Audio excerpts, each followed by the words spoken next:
నమస్కారం.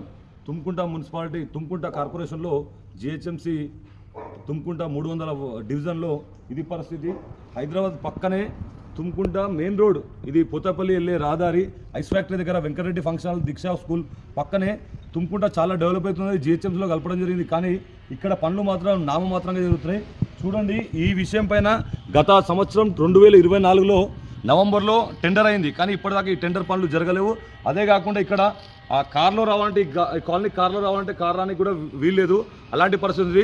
తక్షణమే మన డిప్యూటీ కమిషనర్ గారు దీనిపైన స్పందించాలి. దీన్ని ఏదేమైనా సరే ఈ నెలలోపు ఈ పనిని మాత్రం తక్షణమే చేయాలి. చేయలేని పరిస్థితుల్లో ఈ కాలనీ వాసులతో అందరితో కలిసి మేము మున్సిపల్ ఆఫీస్ దగ్గర, మున్సిపల్ కమిషనర్ ఆఫీస్ దగ్గర, డిప్యూటీ కమిషనర్ ఆఫీస్ దగ్గర ధర్నా చేయడం జరుగుతుంది.